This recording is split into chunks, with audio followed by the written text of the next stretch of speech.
folks, and welcome back to NTI's Japan Real Estate Podcast. I'm your host, Ziv Nakajima again, and this podcast was brought to you, among others, by Emil Gorgies, a Tokyo real estate agent who specializes in serving international or mixed nationality families looking for the perfect family home. So Emil's an Australian. He's been living here in Japan for the past 2 decades, 8 years of which he's been actively buying, selling, and managing real estate properties in the city on behalf of his own family and a great many happy clients. And he also acts as a mortgage broker on behalf of his clients. So his company has a dedicated loan officer in many of the Japanese mega banks.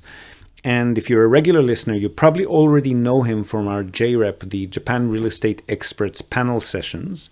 So you're probably already aware that the man is an absolute fountain of wisdom on all things related to real estate in Japan, and in particular to family homes, the greater Tokyo metropolitan area, and mortgages. And most importantly, he's incredibly generous with his time and advice, which he's more than happy to provide at no cost or commitment to anyone asking. So if you've been thinking about buying your home in Tokyo, but you've been sitting on the fence for a while, or if you just want to have a chat in English with a real expert, drop him a line on emil.gorgies, that's emil.gorgies,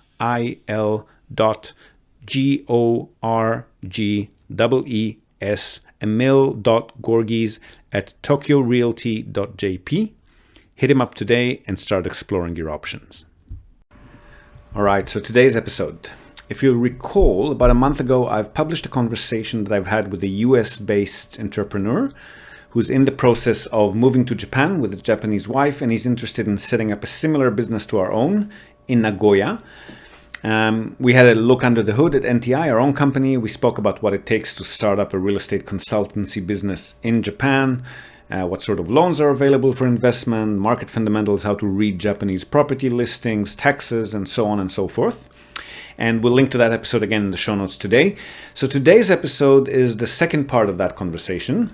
And in it, we discuss a bunch of topics, one of the main ones being team building and professional relationships, which, like many things in Japan, can be similar in some aspects to other countries, but can also be very different in other aspects.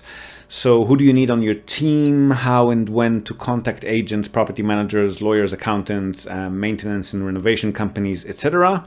We also touch a little bit on resale values, when is it advisable to sell an investment property and why, and a few other topics. So really good deep dive again, and hopefully a guide to anyone looking to not only set up a real estate consultancy business in Japan, but maybe also just to do some deals on your own if you're that way inclined. So enjoy the conversation, and I'll see you again on the other side. Okay. Cool. So we were talking about building your team, right? Property managers and so forth. Exactly. Yeah. So basically, since last time we spoke, I've continued to work on doing my research on the census data, identifying the areas where it seems feasible for us to invest in. Yep. And now I'm sort of like trying to put a list together of real estate agents, property managers, probably a lawyer, accountant, financing, although that's highly unlikely based on our last discussion. So I just basically wanted to know if here in the States, usually we do a lot of that research online. We look through blogs, any type of reviews. So I just wasn't sure in Japan what's customary in Japan when you're reaching out to these players. Okay, so first of all, I'd separate the lawyer and the accountant because they're going to be with you for the long haul. Mm-hmm. So those two, lawyer meaning they're called shiho shoshi here, judicial scriveners. They're lawyers, but they're lawyers that focus primarily on property transactions, like a conveyancing lawyer in Australia. I'm not sure what they're called in the States. Okay, it's like a probate. I think over here, the equivalent will be a probate attorney. Okay, I'm not sure. So, each real estate agency that you work with will also have their own scrivener that they would recommend. And in cases where you're selling a property, the buyer gets to choose which scrivener to use. So in those cases, you'll have to go with what the buyer wants. But when you're buying the properties, or when your customers are buying the properties and you're doing it on their behalf, you get to choose. So it's good to have a property lawyer that you can work with on a regular basis. Okay. Because they'll be, and I'll send you references to the ones that we regularly work with, but they're going to be strictly Japanese, so it'll need to be your wife that communicates with them. Excellent, thank you. And the advantage there is that they've already got the templates that we've sort of educated them on using throughout the years. They make it simple. They don't ask for too many documents. They don't ask for, I mean, like if you contact a Japanese lawyer that's never worked with a foreigner before, they'll start talking about hanko and all kinds of documents that foreign buyers will not be able to provide, and you need to teach them that they need to work with a notary public instead of that. So we've done all of that with the guy that I'll refer to you. So he's already got the blueprint of how to handle a foreign buyer or a seller. Excellent. But still only in Japanese. Okay. Okay, so I'll send you their contact details, and then your wife can contact them and start the conversation. Great, I appreciate it. No problem. And then when you've got an actual deal that's about to happen, just send me a reminder, and I'll also send you, or I can do it. Now while we're doing while she's talking to them. I'll also send you the document templates that we usually use. Perfect. Thank you. And the Shihoshoshi, the lawyer that you'll be speaking to, he'll have the Japanese version of that. So I'll send you the English version, which is the one that the buyers or sellers get signed and notarized in English. And then for each and every transaction, the lawyer will provide a version of that in Japanese. And then your wife will be able to work with the template that I provide and with the template that he provided, and just do an ad hoc translation per transaction. Okay. So that's on the lawyer side. On the accountant side, I'll also connect you with one that most of our customers work with. You'll also be able to use them for your own company setup, if and when you set up the company. But more important, it's looking more like we're probably gonna start the company. I mean, just wanted to throw that out there. It's looking more like it'll probably work out best for us that way from the start. Okay. So, I mean, were you planning to first do a few transactions for your own portfolio, just to get a couple of deals under your belt, so you know how it all works, or were you going to go straight with clients? Oh no, we're planning on doing a couple of transactions for our own portfolio first. Okay. So, I mean, the accountant really comes in. I mean, on an individual level, the accountant comes in after you've done your first few purchases. You're not really going to need him from the get-go, but if you are going to be setting up a company, then yes, you can work with him on the best structure that might work for you. So the guy that I'll be referring you to, he communicates well in English via email, and he speaks rudimentary English if you talk to him on the phone or on Zoom. Okay. But for the first couple of calls, if you'd like, I can join you and just maybe help kind of translate to simpler English. I've done this with him a few times before. Okay. And then if for any reason you feel that he doesn't get what you're trying to do, or anything looks like it's becoming a bit more complicated, then there's other accountants as well, but they charge more. So he's very affordable and very easygoing, and he doesn't complicate things. But if you've got like a really complex cross-border company branch office set up, and you want to claim costs in this country against profits in another country, then you might need somebody who's a bit higher level than that. Okay. So I suggest we start with a simple one, maybe an initial consultation. He'll only charge for, I think, 1 hour, maybe $70 a one. Okay. And that'll be just good to do some brainstorming with him and just see what he's advising to do on the company setup front. Okay, so those two, again, the lawyer aside, because the lawyers, you might occasionally need to use a different one, but the lawyer and the accountant will basically be people that you're working with on a regular basis. So they do come into the team building discussion. With agents and property managers, it's going to be a lot more fluid than that. So because the market here is very big, and because a lot of the agents that you'll be working with will be working for larger companies. So the fact that you've worked with an agent on a particular deal and you might have had a good experience doesn't mean that he's not going to be reshuffled to a different city or moved to a different company. And then the company that used to employ him might not have somebody as good as him for your next deal.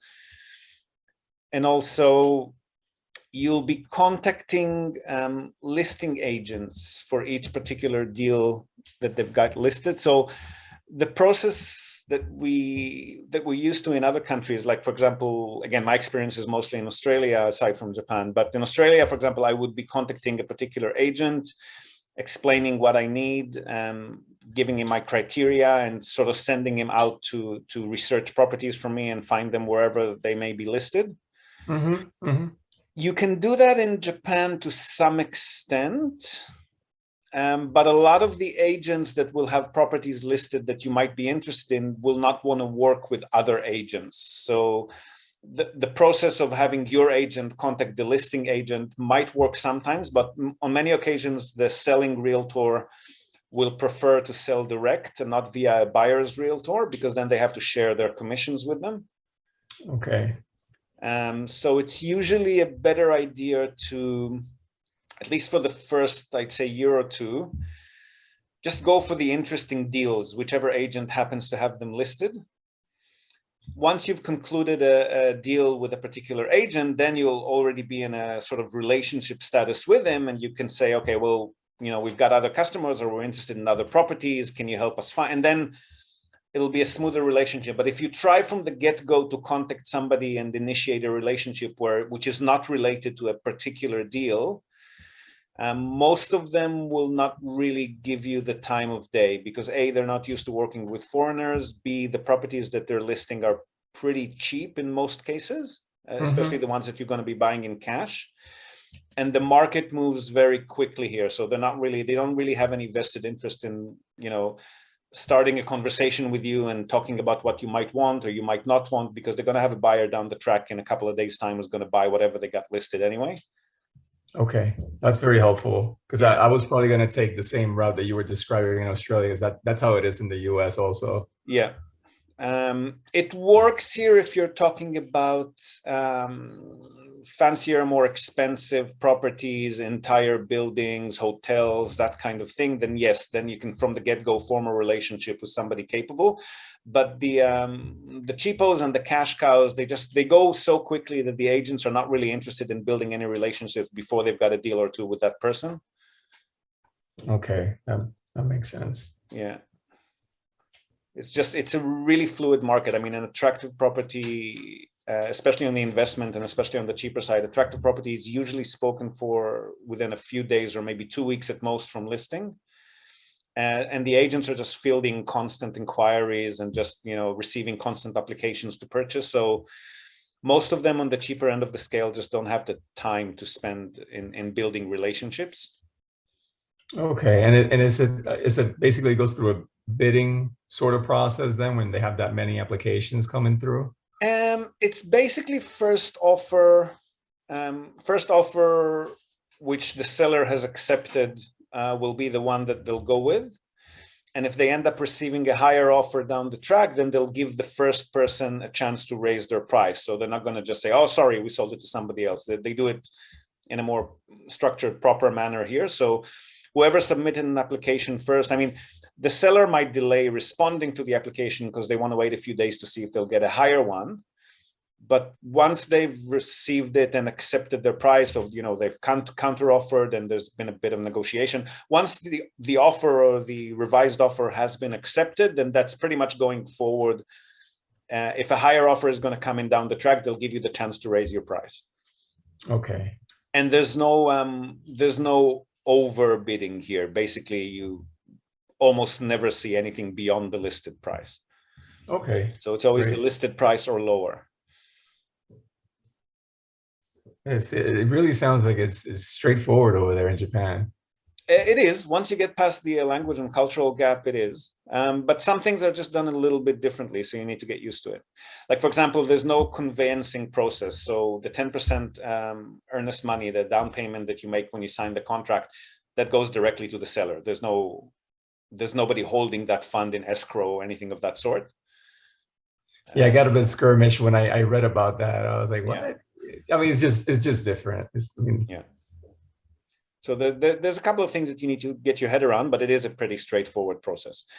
And with property managers, so same sort of story. You can and will be building relationships with property managers, and you definitely want to have the same 1 or 2 or 3 property managers that are serving you in each particular city at least. I wouldn't go with the national ones because they cost more, and the national coverage doesn't really help much because they got different offices and different people working in different cities. So even if you go with a property manager that's got national coverage, the Nagoya office might be really good, but when you do an Osaka deal, then that agent might be crap. So it doesn't, there's not really any big advantage. They don't have any standard level of practice across all of their branches or anything of that sort. So you want to work with local property managers in each city that you're working in. And on that front as well, I mean, look, I can refer you to property managers that we work with in particular cities, but to be perfectly honest, a large part of our admin work is constantly replacing them because they start out good and then they get too busy and they don't do the job properly, and we end up replacing them with somebody else, and we might work with 2 or 3 of them in a different city because they perform well this month and maybe not the next month. So when you purchase a property, if it's already got a tenant in it, there's going to be a property manager in place. Right. Okay. So to make things simpler for you, it might be a good idea to just start with just leaving the same property manager in place and work with whoever that happens to be. And again, those are strictly Japanese companies. So your wife will have to be the contact person for all of that. And then see, I mean, they'll be performing, I mean, you can't really test them until you have a vacancy or something serious that needs attending to. I mean, if it's just a matter of collecting the rent and depositing it into your account, they're all good. Once you get a vacancy and you need to repopulate the unit, then you'll find out how effective or professional they are or aren't.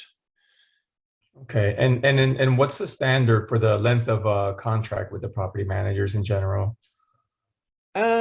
It's basically ongoing with a certain notice to terminate it. So you're supposed to let them know, I think, usually 3 months before you want to replace them. Okay. But having said that, if, for example, a unit became vacant and it's been standing vacant for 8 months and it looks like they're not doing their job, then you can pretty much tell them, look, I'm just going to appoint another property manager. They're probably not going to insist on that 3-month termination period if they've already stuffed up the last 8 months or what. Okay. And are they flexible in terms of the contractors or handyman that they use for the property, or does the owner have the flexibility to use their own if they choose to? You can always ask them so they'll be supplying maintenance or renovation offers from whichever company they work with. If you don't like it, you've always got the option to first ask them to ask that contractor for a discount because that price doesn't seem reasonable to you. Mm-hmm. And also you can always just get another estimate and just make them work with whoever you found.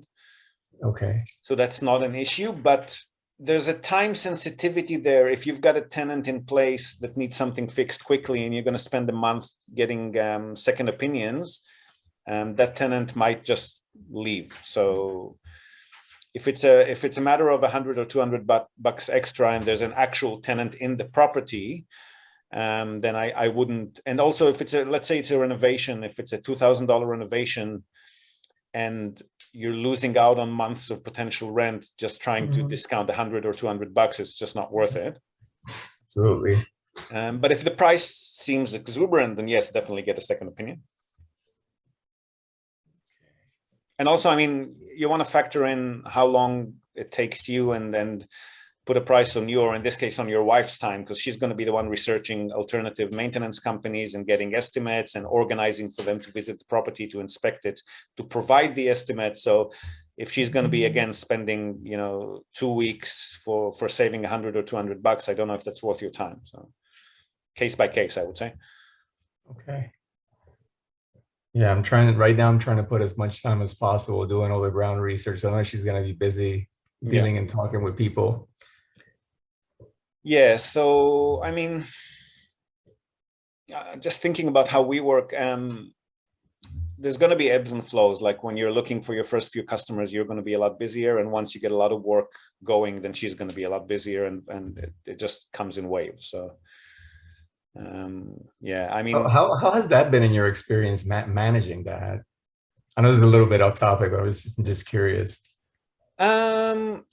Staff is really important, right? Like we've had our delays in the first few years hiring staff, and we're still paying the price to that day with backlogs that we should have really factored for our growth a lot earlier. So I would say, even if it doesn't look like your income is going to be immediately justifying it, I would definitely start with a couple of part-timers, one on the Japanese side, one on the English side. Because on your end, I don't know how you're planning to do your marketing and recruiting of clients, but you're probably going to have to have an online presence or provide a lot of written content for people to just for people to, get their hooks into, and so you can share your information and share your expertise.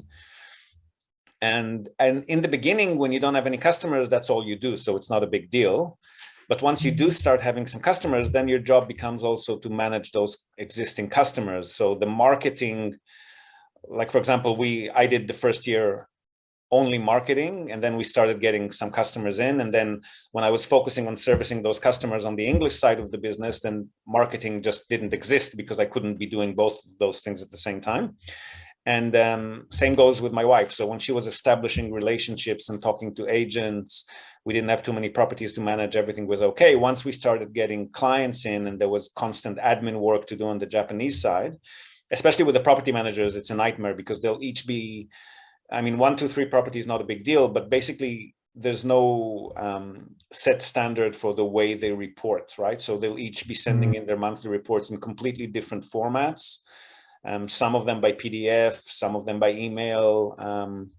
Some of them will actually have numbers that you can copy and paste into the statements that you're managing, but some of them, it's just going to be like scanned graphic text and so forth. So managing all of that. And then also once maintenance and renovations and vacancies start happening, there's a lot to keep track of. So you definitely will need an office worker on the Japanese side. Even part-timer, I would say from the get-go or close to it. Like, don't make the mistake that we've made of waiting 2 or 3 years to get people on. Okay. But that's entirely dependent, obviously, on your savings and how much income you think you'll be able to generate. Okay. Oh, thanks for the gems there, Ziv. Appreciate that. No worries. That's what we're struggling with the most, actually, is admin. We've come to the party very, very late on hiring. We were bootstrapping it for far too long. Oh, Ziv, I wanted to ask you a question about the. I know in Japan the focus seems to be on cash flow, right? Because there's not really equity in terms of the actual building itself. When do you decide to sell? I've been trying to kind of like, because I know some of the properties have a lifespan of 20 years, others are 50 years. So I've been trying to wrap my head around that. We used to have the bench, so the reinforced concrete buildings, which is most of the cash cow properties, are mansion units in reinforced concrete buildings, right? So the cheaper ones, at least. So these have an official tax depreciation lifespan of, I think, 47 years from memory. We used to have our benchmark of, advising to people that it might be time to start thinking about reselling them around the 40-year mark.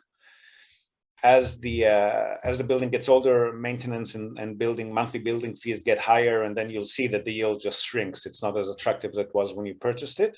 Mm-hmm. But these days, there's talk of a new legislation coming in. It was supposed to be coming in next year, but they've sort of moved it back to an uncertain date, but I'm sure it will be coming in sooner or later. And that's going to be putting a lot more of an onus on owner unions that are managing buildings that are 40 years and older. And there's going to be a certificate system for a qualified and non-qualified building. And what that will probably do is the owner unions that will want to apply for the certificate will have to raise their building fees because they'll have to do a lot more maintenance to comply. Whatever the legislation will include is not clear yet, but there's going to be more than what they're doing now.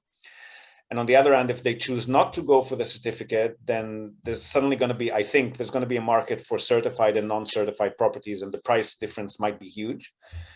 And we're already noticing properties that are 35 years and older, their prices seem to be dropping quite rapidly in the last couple of years, which hasn't been the case before that. So I think a lot of people have got their mind on that sort of system that might be coming in. So these days, we advise to our clients not to go for anything beyond 30 years old at the time of purchase. Just because thinking ahead, I mean, if you hold it for less than 5 years, it's not really enough time to accrue any income from it. And it's not really a flipping kind of market where you might be able to sell it at a profit. I mean, cash flow is basically all you've got here. So we advise our clients to go for 30 years or younger on the concrete blocks. If they own the entire structure, which is usually going to be a wooden or steel framed wood apartment building, like say up to 2 or 3 floors, maybe up to 15, 18 units. Those have an official tax depreciation life cycle of, I think, 23 years, 20 something years from memory. And maintenance does tend to build up more rapidly after they reach 25 years of age or so. Okay. So for those properties, we usually advise our clients not to go for anything older than 20 years. 15 is better.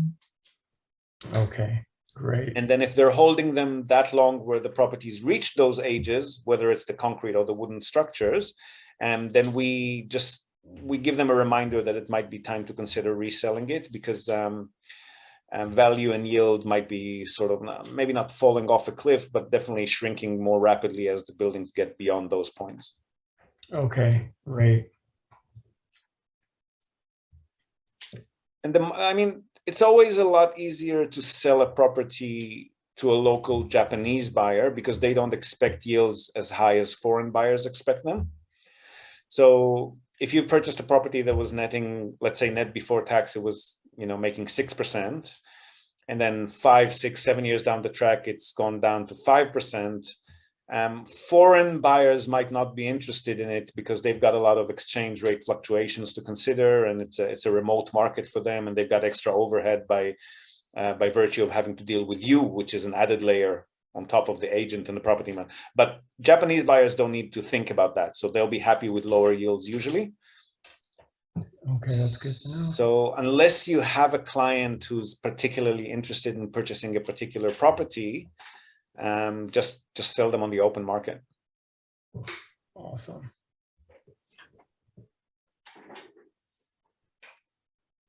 I know we kind of wish that we could get there earlier, but they're still processing my visa. I know that there are talks now of opening up the borders for group tours, I believe, if I read correctly.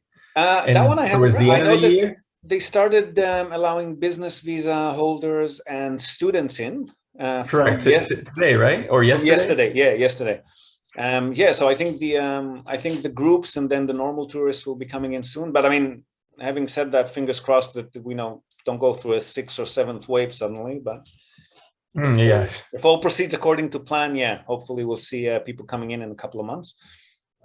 I know you're hosting your event too. I was talking to my wife, we're just gonna miss it in December. We're gonna get there in late February. You're gonna miss it by about 2 months.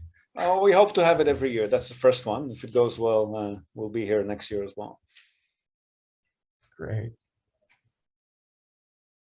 All right, Ziv. Well, you've covered all the questions that I had. Awesome. Really appreciate it. Thanks a lot for all your help. No worries at all. And I'm so sorry again. totally got thrown off by daylight saving. Oh, no, saving don't worry over about here. that. Today's good. And just send me an email reminder later to put you in touch with the accountant and the property lawyer. Okay, we'll do. All right. Good speaking with you. All right, likewise. Take care, Zid. You too. Okay, so again, good talk. Hopefully some insights for all of you out there who are thinking about building your own team in Japan for real estate investment and or portfolio management. Hope you found some value in it. Now, before we go, we're also, as always, going to tell you and also link to our other sponsor's website. That's Hiroshi Shimizu, immigration lawyer and administrative scrivener.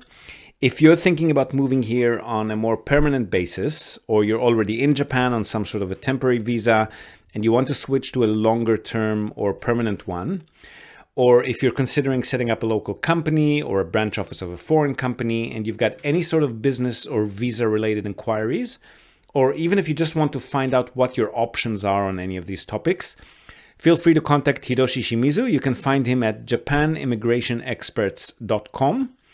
And he can help you set up a company, apply for any kind of visa, or just provide you with the best advice and extremely affordable consultation related to these topics.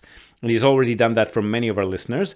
So feel free to reach out to him. Again, that's japanimmigrationexperts.com, and you'll be well on your way. And that's it from us for today, folks. Hope you've enjoyed this episode of the Japan Real Estate Podcast. Do share it with your networks, and please let us know what you think. So leave us a short rating or review on the iTunes Store, on Spotify, or just drop us a line in the comment section of wherever you might have found this episode. We love hearing from you. Hope to have you with us again next time, and until then, have a great day or night ahead. Yoroshiku.